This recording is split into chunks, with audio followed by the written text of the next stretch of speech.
नमस्कार, capital TV का खास शो वॉर ऑफ स्टेट देख रहे हैं आप। मैं हूं आपके साथ पूजा। बिहार विधानसभा चुनाव को लेकर हमने आपको कैपिटल टीवी का ताजा सर्वे बताया था कि कैसे इस बार के चुनाव में एनडीए की बम्पर जीत होने वाली है।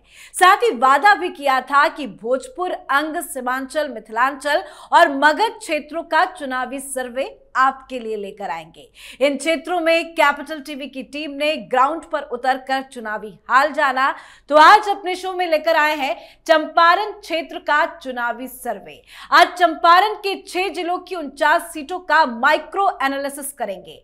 चंपारण के 49 सीटों में से 27 पर फिलहाल बीजेपी का कब्जा है। इन 6 जिलों में सीतामढ़ी के अलावा मुजफ्फरपुर, पश्चिमी चंपारण, पूर्वी चंपारण, वैशाली और शिवहर शामिल है। तो इस बार इन अलग अलग जिलों में किसका जादू चलने वाला है बताएंगे आपको। जीत के पीछे की वजह भी बताएंगे। चर्चा के लिए मेरे साथ स्टूडियो में मौजूद हैं कैपिटल टीवी के editor in chief doctor Manish Kumar और एग्जीक्यूटिव एडिटर राजीव जी। सर, आप दोनों का बहुत बहुत स्वागत है। धन्यवाद। सर, आज बात करेंगे चंपारण क्षेत्र की। क्या लग रहा है आपको, क्या नजर आ रहा है इस चुनाव को लेकर? देखिए, कल हम लोगों ने 152 से 157 के आंकड़े का एक अनुमान लगाया था। आज अमित शाह बिहार में थे और उन्होंने कह दिया कि 160। हमने भी कहा था कि भाई ये जो आंकड़े हैं वो हम बहुत ही कंजर्वेटिव तरीके से हमने इसका आकलन किया है। तो ओवरऑल तो हमने डिस्कस कर लिया और आज हम लोग चंपारण के ऊपर डिस्कस करेंगे। चंपारण में पिछली बार ऑलरेडी ही बहुत ही सैचुरेटेड तरीके से वहां पे भारतीय जनता पार्टी को सीटें मिली। अब अगर बदलाव की आंधी है, अगर बदलाव होना था या फिर ऐसा लग रहा है कि भाई सरकार जाने वाली है, तेजस्वी आने वाली, तो ये रीजन था जहां एंटी इनकम्बेंसी काम करना था। आगे डिस्ट्रिक्ट वाइज हम आप लोगों को बताएंगे कि भाई क्या किस सीट पे कितना क्या माहौल है और क्यों वहां पे ये जो चीजें जो दिख रही है ग्राउंड में, वहां पिछली बार ऑलरेडी एक बहुत हाईली सैचुरेटेड तरीके से वहां पे बीजेपी जीती, एनडीए जीती। इस बार संख्या में कुछ और बढ़त नजर आ रही है और हमेशा इस चीज को ध्यान रखिए, भारतीय जनता पार्टी ऑर्गेनाइजेशन बड़ा मजबूत है और एक ग्लिम्स भी मिल जाता है कि क्या लोकसभा के चुनाव में यहाँ पे कुछ अदला बदली हुआ, पलटा पलटी हुआ। इसका मतलब ये है कि इस इलाके में जिसके बारे में आज हम लोग चर्चा कर रहे हैं, चंपारण क्षेत्र में, वहाँ भारतीय जनता पार्टी और एनडीए का वोट बेस बहुत ही तगड़ा है, सॉलिड है। बिल्कुल, और बताएंगे कि ये सॉलिड जो वोट बैंक है किस बार इस तरह से बदल रहा है, कैसे सीटें बढ़ रही है, अलग अलग जिलों पे भी चर्चा करेंगे। सर, आपसे एक क्वेश्चन जानना चाहेंगे कि अभी फिलहाल क्या मौजूदा स्थिति नजर आ रही है इस बार के चुनाव को लेकर? देखिए, चंपारण में जो स्थिति थी ये एनडीए के लिए बेहतर स्थिति वहां पहले भी रही थी और इस बार भी दिखाई पड़ रहा था। इसलिए कांग्रेस या राष्ट्रीय जनता दल, ये दोनों पार्टियां चंपारण क्षेत्र में ज्यादा जोर दे रही थी और कांग्रेस को लग रहा था ये गांधी जी की कर्मभूमि और वहां से हम लोग इतने पिछड़ जाते हैं तो कम से कम बैलेंस करने की कोशिश करें, और इसीलिए तो प्रियंका वाड्रा को भी भेजा गया, राहुल गांधी भी गए थे। तो ये स्थितियां बदली हुई नजर आने के लिए कोशिश कर रहे थे ये लोग, और इसीलिए कांग्रेस ने भी माना था कि ये जो अखिलेश प्रसाद सिंह को पिछली बार जो प्रदेश अध्यक्ष बनाया गया था, वो मोतिहारी से सांसद रहे थे राजद के समय में, और वहां पर भूमिहार राजपूत का कॉम्बिनेशन चलता है। तो इन लोगों के बीच एक विभेद पैदा करने की कोशिश कि कम से कम सवर्ण वोट वहां से महागठबंधन की तरफ थोड़ा शिफ्ट होगा तो इसके बाद उन स्थितियों को बदल लेंगे। मुजफ्फरपुर वहां पर एक क्षेत्र है, वैशाली है, ये वो जगह है जहां कभी लालू प्रसाद यादव के वो सबसे चढ़ते हुए समय में भी जब बिहार पीपुल्स पार्टी बनी थी तो ये लवली आनंद जीत कर आई थी बड़े मार्जिन से, और उस समय की स्थिति ये थी कि राजद के लालटेन छाप पर जो खड़ा होता था वही जीत कर आता था। लोकसभा में ये स्थितियां बनी थी, लेकिन इस बार इन लोगों ने थोड़ा फूट डालने की कोशिश की और कोशिश की कि महागठबंधन में उन लोगों को शिफ्ट करने के लिए नीतीश कुमार और भारतीय जनता पार्टी, यानी इन दोनों के बीच के कॉम्बिनेशन को तोड़ा जाए और ये कोशिश करते हुए राहुल गांधी भी वहां गए, लेकिन फिर भी स्थितियां बदली नहीं। वहां जो एकजुटता दिख रही है, पिछली बार भी रही और इस बार भी रही। समझ लीजिए कि ये वो क्षेत्र है जहां पर चिराग पासवान ज्यादा डेंट नहीं लगा पाए, ये इन जगहों पर, जबकि चिराग पासवान यानी कि उनके परंपरागत सीट हाजीपुर हुआ करता था, रामविलास पासवान भी जीतते रहे, ये उन लोगों का क्षेत्र भी है, लेकिन फिर भी यहां पर वो नीतीश कुमार या भारतीय जनता पार्टी में ज्यादा डेंट नहीं लगा पाए और पिछली बार भी बेहतरीन प्रदर्शन किया था। तो इस बार और अच्छी स्थिति नजर आ रही है, क्योंकि जहां जहां चाहे वैशाली हो, मुजफ्फरपुर हो, या फिर सीतामढ़ी हो, या फिर ईस्ट वेस्ट चंपारण हो, हर जगह पर उन लोगों का यही मानना था कि अभी जो इन दिनों जितने हाईवे पे काम हुए हैं, रोड पे काम हुए हैं,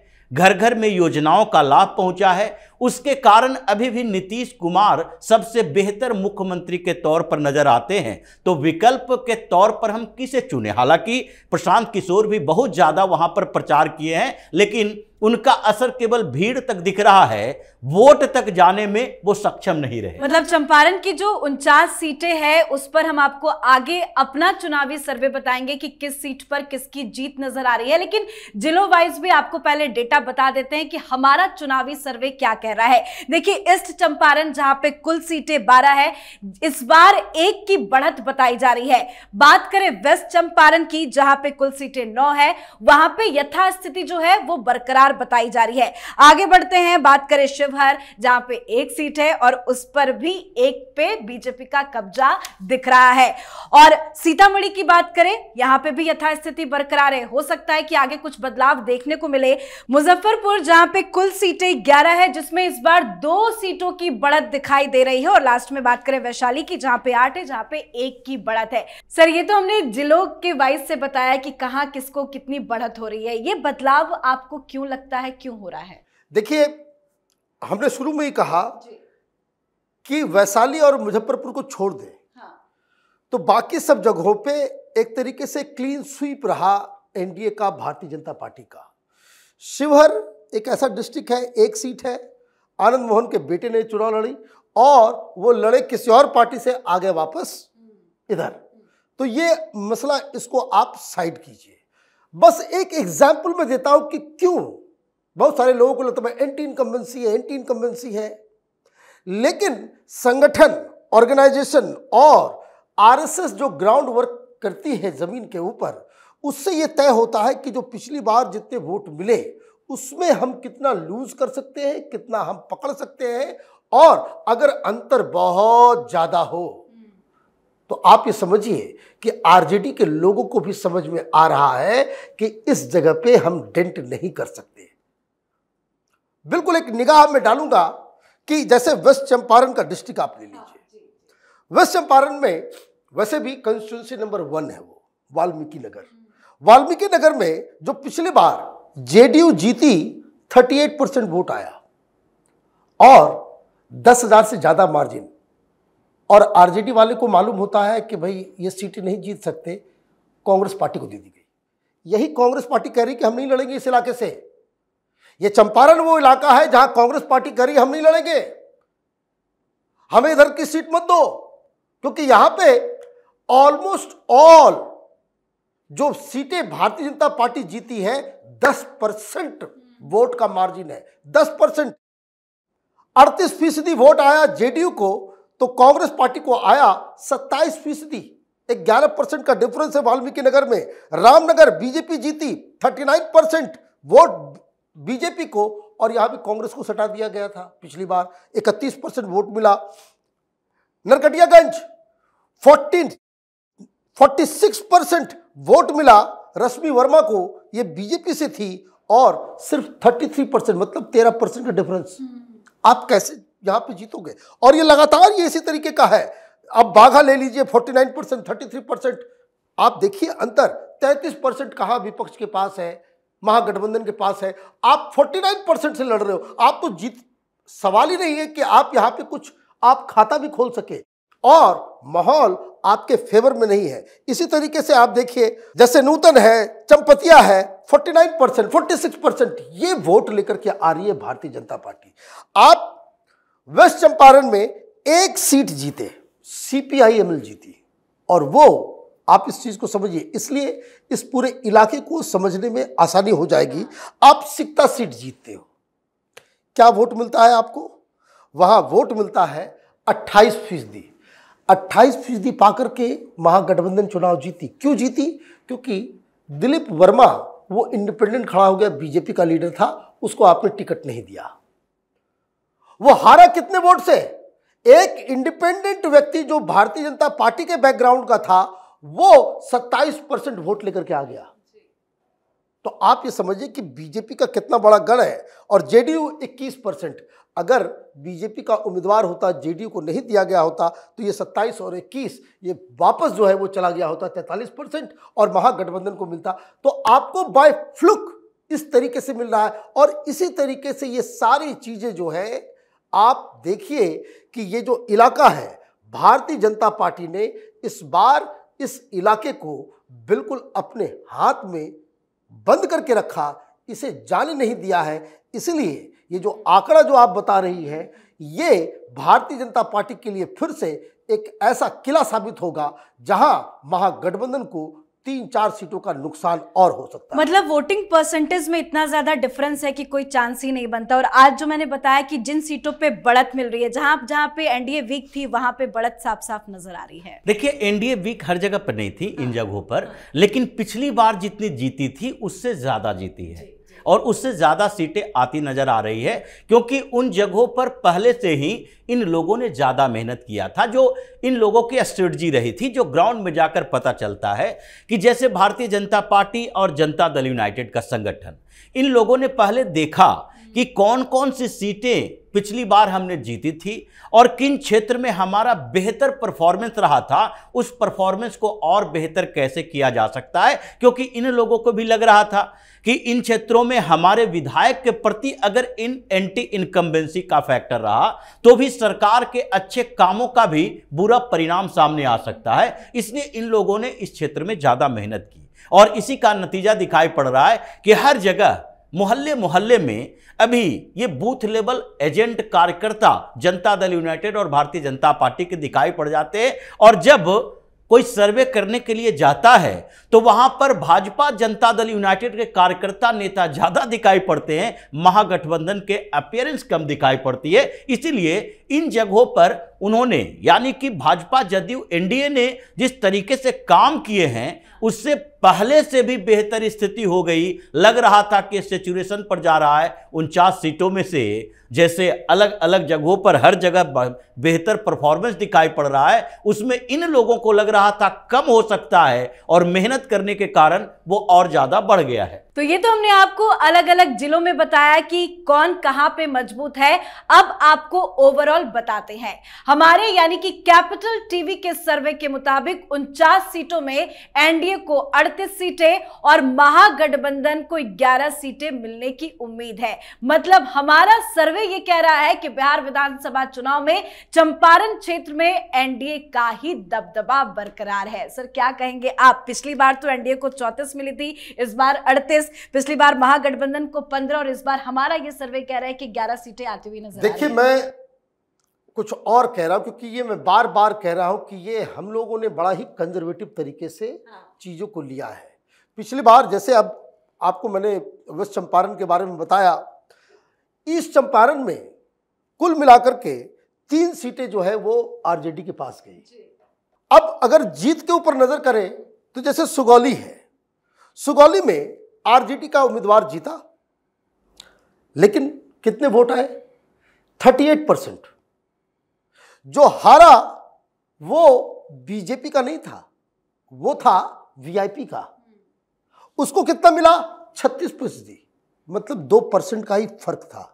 लेकिन यहीं पे खेल चिराग पासवान ने किया। वीआईपी का उम्मीदवार था, बीजेपी का उम्मीदवार नहीं था, तो चिराग पासवान ने वहां पे खड़ा कर दिया, और चिराग पासवान को मिल गए 8% वोट।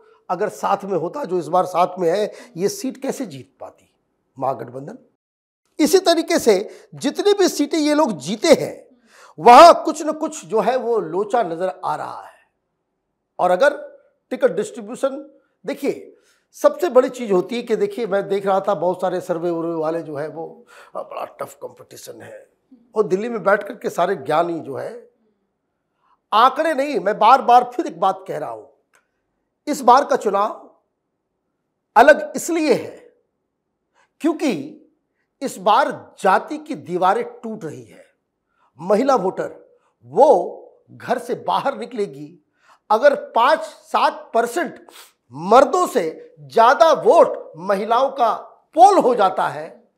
ये 155 हम कह रहे हैं ना, सर्वे के मुताबिक ये 170 चला जाएगा तो इसमें किसी को कोई आश्चर्य नहीं। और बार-बार हम ये भी कह रहे हैं कि ये आंकड़े बढ़ भी सकते हैं जो हम बता रहे हैं। सर, ये जो चंपारण क्षेत्र का आज हमने जिक्र किया, 49 सीटें हैं और अभी हमारे सर्वे के मुताबिक 38 एनडीए के खाते में जा सकती है। ये कितनी बड़ी जीत मानी जाएगी और क्या ऐसी गलतियां रही कि लालू यादव हो, तेजस्वी हो या राहुल गांधी हो, इनका जादू यहाँ नहीं चल पा रहा है? देखिए, ये कॉम्बिनेशन की बात है और पटना से कनेक्टिविटी इन जगहों पर जिस तरीके से बढ़ी है, जैसा वहां के लोग बात करते हैं, मुजफ्फरपुर हो या वैशाली हो या मोतिहारी तक जाने का जो रास्ता है, वो सारे और कनेक्टिविटी जो बढ़ी है पटना के साथ और मुजफ्फरपुर के आसपास के क्षेत्रों में जो कुछ छोटे मोटे इंडस्ट्री पनपे हैं और रोजगार भी लोगों का बढ़ा है, तो इन बातों से लगने लगा है कि इन क्षेत्रों में जब पहले लालू प्रसाद यादव की सरकारें हुआ करती थी